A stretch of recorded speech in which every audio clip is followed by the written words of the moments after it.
Ferrari claims 2023 car reports are a joke. Are they lying? According to new Ferrari Formula 1 boss Frederic Vasseur, rumours of a 30-horsepower performance boost from the 2023 power unit are a joke, and that all power unit development during the off-season has been focused on fixing the reliability issue that plagued the team's 2022 season. The rumours come off a media report published by a French outlet, which has made headlines as everyone waits for the cars to return to the track at the end of February. So, what exactly is Ferrari working on in terms of engine development? Let's find out. The new F1 engine freeze is a political nightmare. This distinction between reliability and performance upgrades has always been a source of contention dating back to the specification freeze last year. This freeze occurred in two stages, with all combustion engine specifications plus the MGU-H frozen prior to the season, and the electrical elements, including the MGU-K, frozen at the beginning of September. In a nutshell, MGU-H harvests thermal energy from the vehicle's exhaust, while the MGU-K is an evolution of the original KERS system. The regulation intends for these specifications to remain in place for the remainder of this power unit formula until the end of the 2025 season.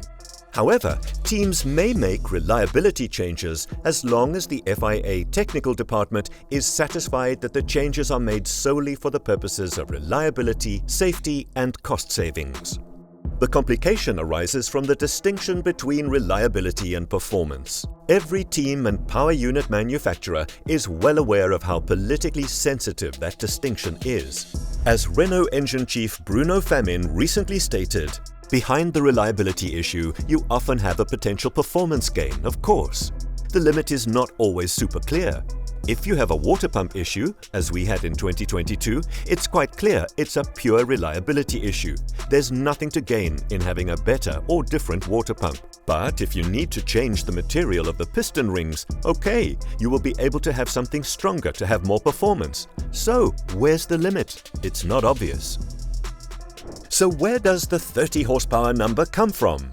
In the case of Ferrari, the problem component last year was the MGU-H. Following Charles Leclerc's power unit failure in the Azerbaijan Grand Prix, Ferrari ran the MGU-H less aggressively, resulting in a performance loss of around 0.2 seconds of lap time. This has been extrapolated to 30 horsepower. And if the reliability issue has been resolved, the Ferrari power unit should be restored to the level of performance it demonstrated in Baku last year, when its low-down power delivery was clearly the best of the four power units. The suggestion of such an increase, however, has been rubbished by Ferrari team principal Vasseur. "The numbers, I don't know where the numbers are coming from, but it's just a joke," he said. Why Vasseur might be dishonest here. But this is not as simple an issue as it may appear. Given how sensitive the issue is, under regulations aimed at freezing engine performance, Vasseur will be naturally hesitant to acknowledge any performance gain at all. However, there is a subtle but critical distinction between simply gaining performance and gaining performance from increased reliability. Does it count as increased performance if the reliability upgrades simply restore performance to pre-Baku 2022 levels? Clearly, the FIA technical department has been satisfied with Ferrari's interpretation. Both Ferrari and Alpine were open about the fact that their 2022 power units represented aggressive performance steps, fully aware that any reliability shortfalls could be addressed in the future, but performance shortfalls could not. And according to Vasseur, preliminary results from dyno testing indicate that the reliability issue has been resolved. So far it looks okay, but the reality of the track is a different aspect. A couple of issues the teams, not just Ferrari, we're seeing were coming from track issues, bouncing vibration, and we'll have a much better picture in testing in Bahrain. Leclerc's contract a pressing concern.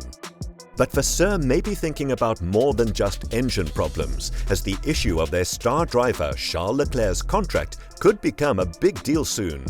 It was quite a statement when Charles Leclerc signed a long-term Ferrari Formula 1 contract after his first season with the team, committing him to at least the end of 2024. The same contract has just under 2 years left on it. According to new team principal Fred Vasseur, there are no alarm bells ringing at Ferrari to renew it, and it is not a priority today. But that will undoubtedly change during the 2023 campaign. Since the back end of last year, there has been speculation about Leclerc's future. There were rumours in Abu Dhabi that Leclerc was being considered as a possible long-term replacement for Lewis Hamilton at Mercedes, which have persisted throughout the winter. Leclerc and Ferrari are a great match on paper. He's been part of its setup for many years, and he was singled out as the future of the team very early on. But that's a lot closer now, and after such an encouraging first season together, 2 winless years, and then such a wasteful 2022 with a good car, Leclerc is likely to want reassurance this year that Ferrari can deliver on its potential rather than continue underachieving. Vasseur has indirectly acknowledged this as well, even while he avoided answering a press question about whether Leclerc's long-term commitment was a priority and if it was something he hoped to resolve this year. "I don't want to put this topic on the table today," said Vasseur. "I think it wouldn't be a good way to start the collaboration. We have to be focused on the sporting side to get results. It's like for the wedding, if both sides of the table are happy with the situation, we will continue. But it's not the priority today. We have a good relationship, we'll have time to discuss this. The only topic today that we have to be focused on is pure performance and to get results." Ferrari might not have time on their side. Leclerc, at the age of 25, has time on his side. However, he will be 27 when his current Ferrari contract expires, and another contract of the same length would take him well into his 30s. He will almost certainly prefer to avoid entering the final year of his Ferrari contract unsure of what he will do next. Ultimately, Leclerc could be entering his prime years as a driver, and he's far too talented to be denied a shot at the world title. Ferrari must make significant progress this year in comparison to 2022 in order to persuade Leclerc that this is the team for him. If it does, Vasseur is right. The Leclerc situation will be resolved on its own. With proof that he can trust the team to deliver the results he requires, convincing Leclerc to sign a new contract beyond 2024 will be much easier. Nonetheless, it'd be surprising if Vasseur didn't have a Leclerc contract near the top of his priority list. There's even been plenty of speculation that his recruitment was a blatant attempt by the Ferrari hierarchy to keep Leclerc on side. Fears of favoritism at Ferrari. Vasseur and Leclerc have a long history together, and the new Ferrari boss is a big fan of Leclerc as a driver. His Art Junior single-seater team drove Leclerc to the GP3 title in karts, and Vasseur was in charge at Sauber when Leclerc made his F1 debut there in 2018. Some believe that under Vasseur, Ferrari will devote itself to Leclerc and make him its North Star. This would be bad news for its other driver, Carlos Sainz, who is also out of contract at the end of 2024 and would be cast as a clear number 2 in this scenario. Vasseur is most likely aware of such speculation and has made it clear how highly he regards Sainz. "Probably I started the discussion with Carlos and Carlos's management when I was at Renault to attract him and to sign the contract in 2017, said Vasseur. Then he joined a little bit later, and when I was at Sauber, I tried to sign Carlos again without success. And I said, okay, if I want to attract Carlos, the best way is to join the team where he is. We always had a very good relationship. I trust him, and I think he showed in the last couple of years that he is a potential winner, and he's very important for the team. It would be foolish to underestimate Sainz, who is a very capable Grand Prix driver. In Leclerc, though, Ferrari has always felt it has something special.